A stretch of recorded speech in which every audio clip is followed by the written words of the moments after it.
He didn't bark. He didn't cry.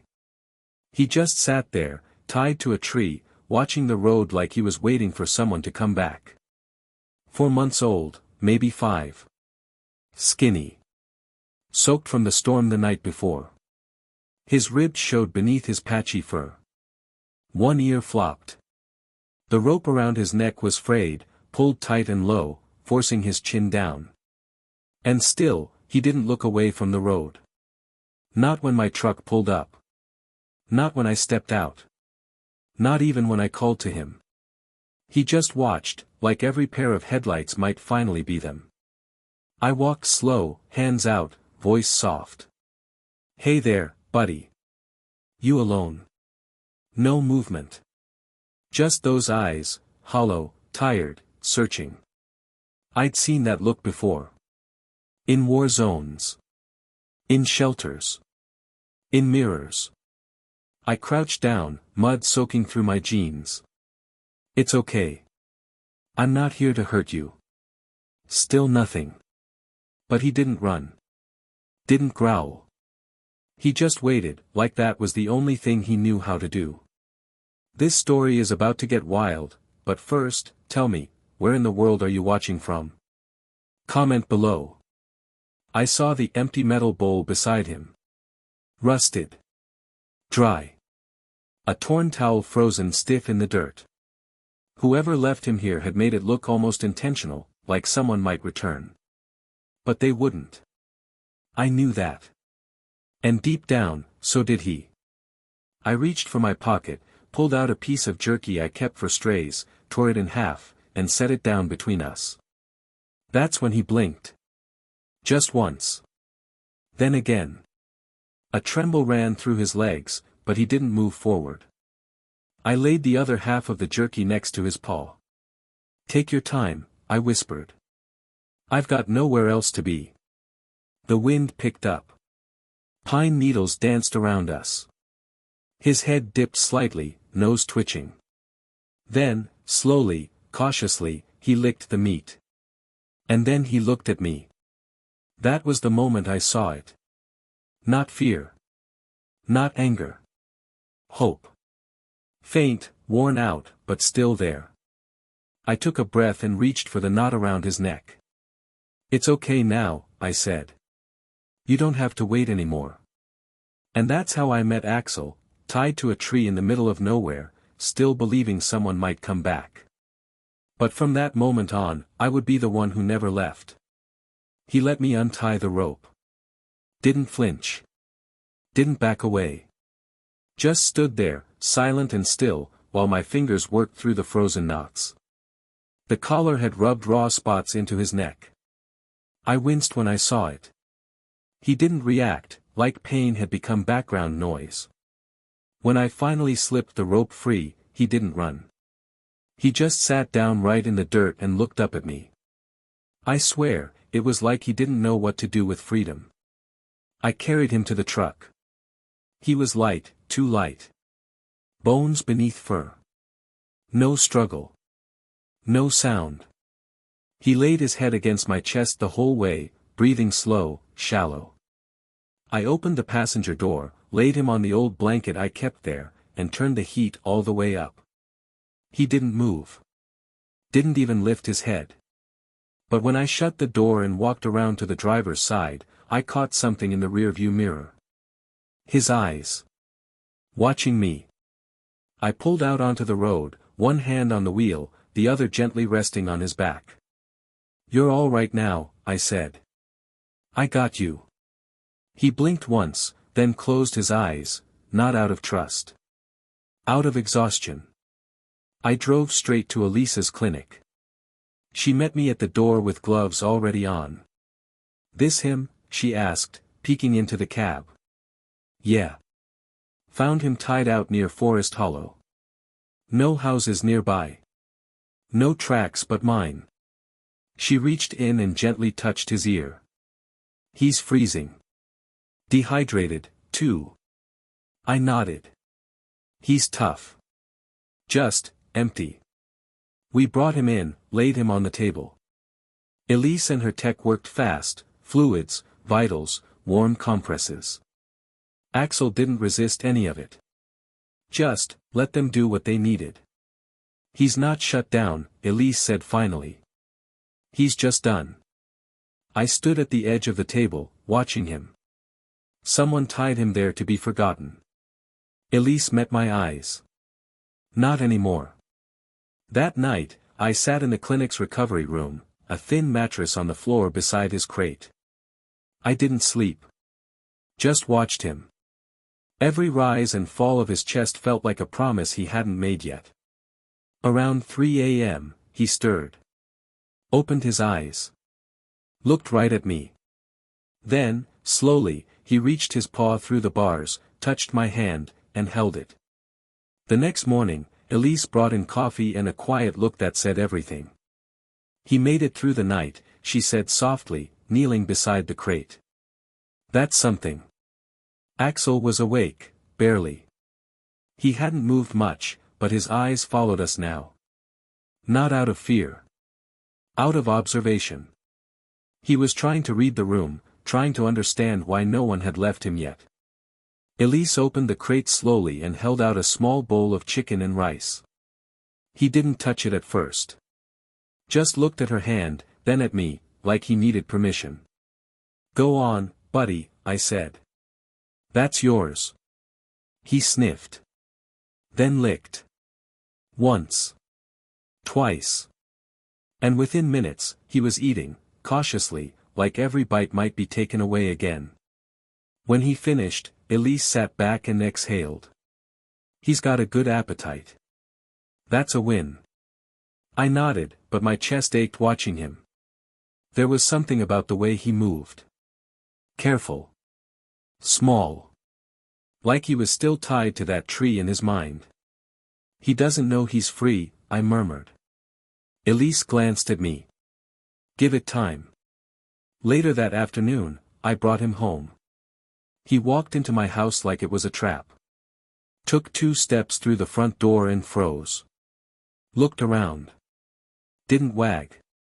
Didn't sniff. Just stood there, like he was waiting for the leash to snap him back. I let him have space. Didn't touch him unless he came close. Left the back door open so he could see the sky. I put a water bowl beside the couch and his blanket in the corner. He curled up on the floor, not the bed, not the blanket, just the floor, and stared at the door. Hours passed. Then, sometime after sunset, I sat cross-legged on the rug and said quietly, I know what it's like to wait for someone who's never coming back. He didn't move, but his ears twitched. And then he crawled, inch by inch, toward me, laid his head on my boot, and exhaled. That was the first time I cried. Not loud. Not messy. Just one silent tear down my cheek, because I realized he wasn't afraid of me. He was afraid of hope. For the next few days, Axel didn't leave my side. He followed me from room to room, quietly, like a shadow. If I stopped too long, he'd sit down behind me, never making a sound, just waiting, watching, like he was always bracing for the moment I'd disappear. At night, he wouldn't sleep unless I was on the floor with him. I'd roll out a blanket next to his bed, and he'd inch closer until his head rested against my shoulder. The second I moved, he'd wake up, eyes wide, breathing shallow. It wasn't fear of the dark.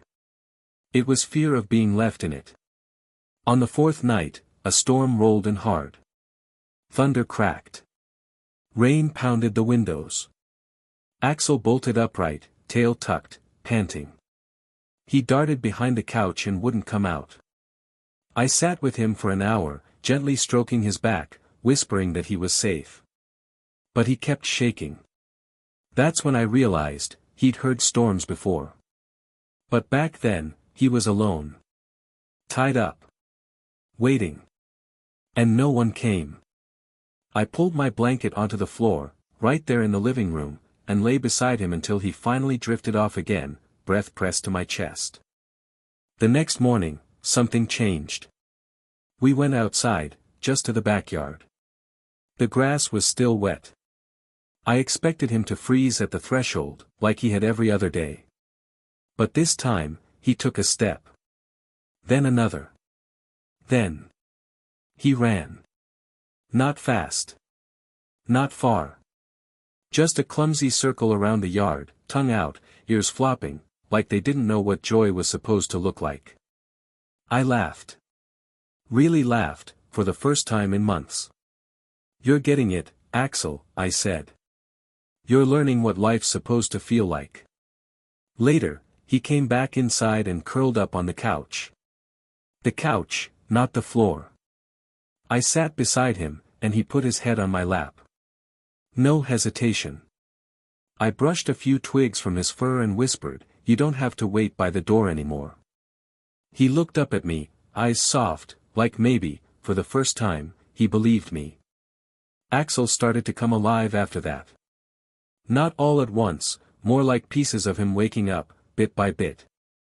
First, it was the way his ears perked up when I opened the fridge.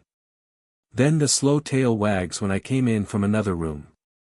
He even barked once, just once, when a delivery guy knocked at the door. It startled us both. But he was learning. That the world could be loud and not dangerous. That people could come and go without breaking promises. That a door opening didn't always mean someone was leaving for good. We fell into a rhythm. I'd get up at 6 o'clock.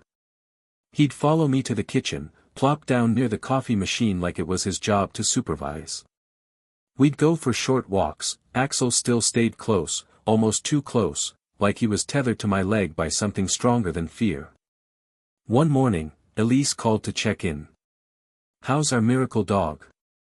I smiled. "He's getting there." "Think he's ready for a visit?" I hesitated. "Visit where?"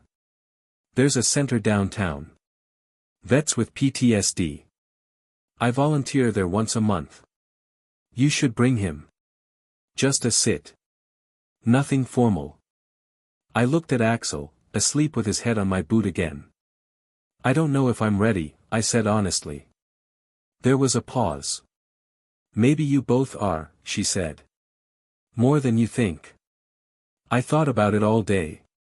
And that night, I found myself talking to him. "I lost my partner in the field," I told him. 3 tours together. Then gone. I promised I wouldn't open that part of me again. But then you showed up, tied to a tree, still waiting. Axel didn't move, but I swear he was listening. So we went. The center was quiet, tucked behind a row of old brick buildings. No signs. Just a space. A room with chairs. Men and women sitting in circles, some with canes, some with wounds you couldn't see. I wasn't sure what to expect, but when we walked in, Axel didn't freeze. He walked straight to the man sitting alone in the back, older, silent, and gently laid his head on the man's knee. The man looked down, eyes wide. Then closed them and whispered, "He knows." That's when I knew, Axel didn't just survive. He understood. Word spread faster than I expected. Within a few weeks, the center invited us back. Then again. Soon, Axel and I had a standing visit every Tuesday. We didn't do anything official. No tricks. No tasks. We just showed up, sat in the room, and stayed. And somehow, that was enough. The veterans noticed. They started to greet him by name. Some would reach down and scratch behind his ears without saying a word. Others would just nod.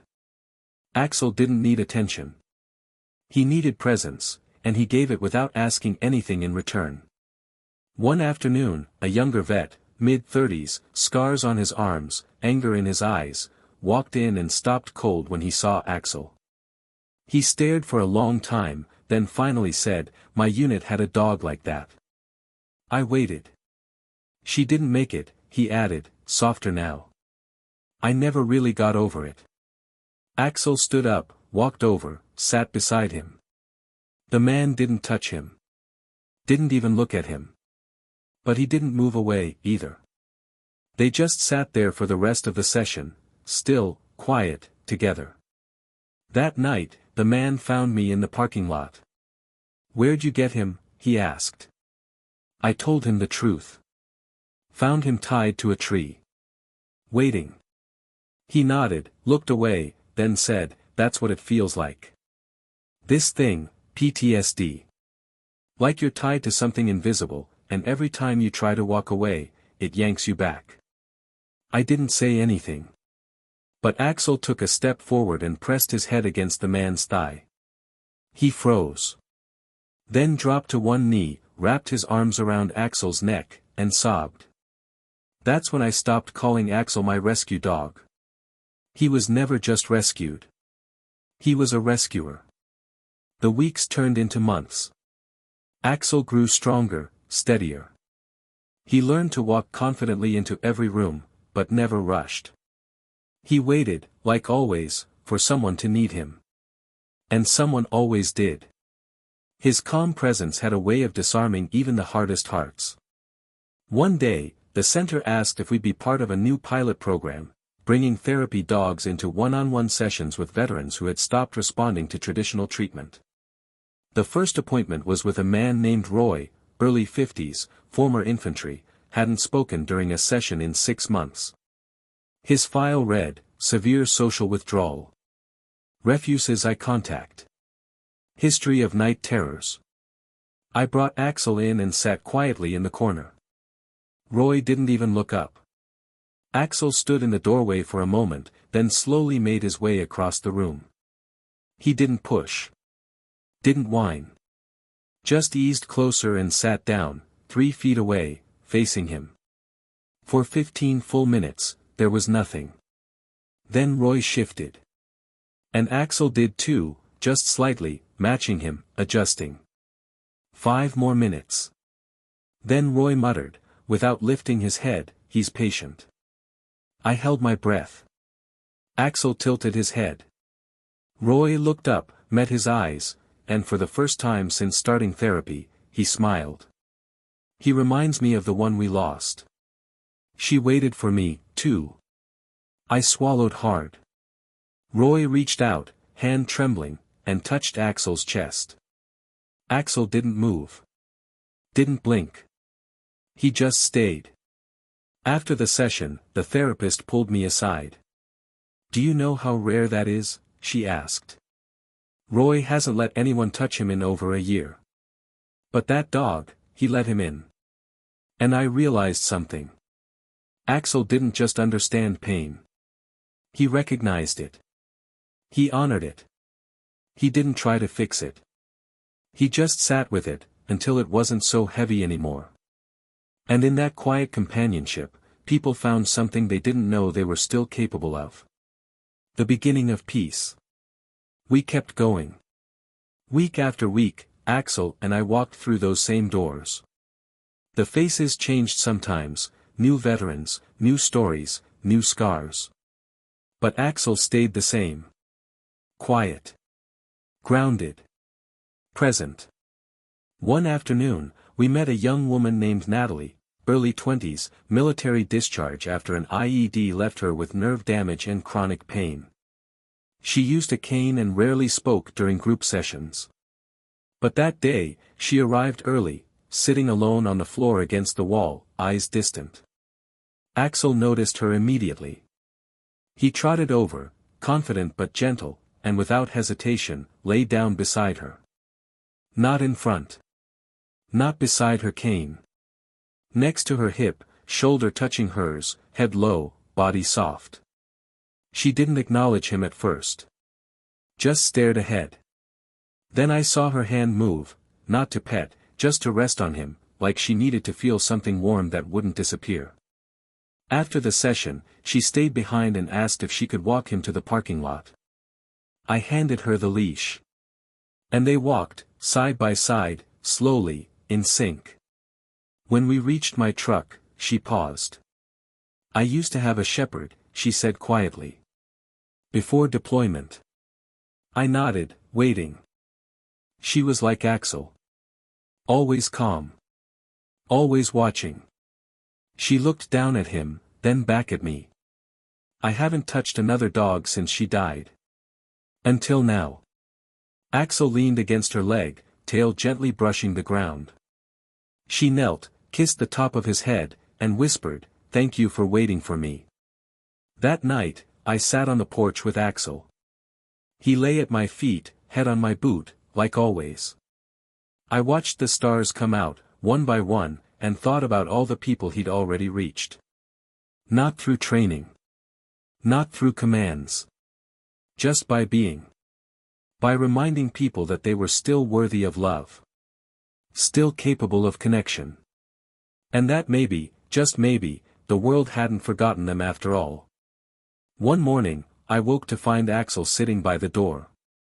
He wasn't pacing or whining, just sitting, still as a statue, eyes fixed on the handle, like he already knew something was about to change. I stood beside him, placed my hand gently on his back. "You ready to go?" I asked. His tail thumped once. Quiet. Certain.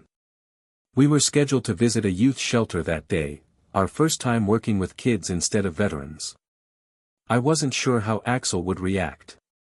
Trauma comes in all shapes, but children, they carry it different. Softer on the surface. Deeper underneath.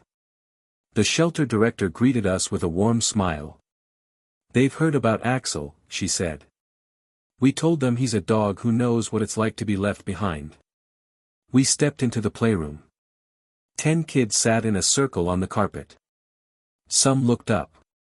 Others didn't. One girl, maybe 6 years old, sat cross-legged with her hoodie pulled up, face hidden. Axel didn't hesitate. He walked past the noise. Past the volunteers. Past every outstretched hand. Straight to her. He sat down, tail tucked, and waited. A minute passed. Then 2. Finally, she peeked out, just enough to see him. "Is he sad?" she asked, voice almost a whisper. I knelt beside her. "He was for a long time. But he's learning how to feel safe again." She nodded slowly. Then crawled forward and wrapped her arms around his neck. Axel leaned in, closed his eyes, and rested his chin on her shoulder, like he'd been waiting for that hug his whole life. Later, when we were getting ready to leave, the girl tugged on my sleeve. "Can he come back?" she asked. "Some of the kids here, they need him." Like I did.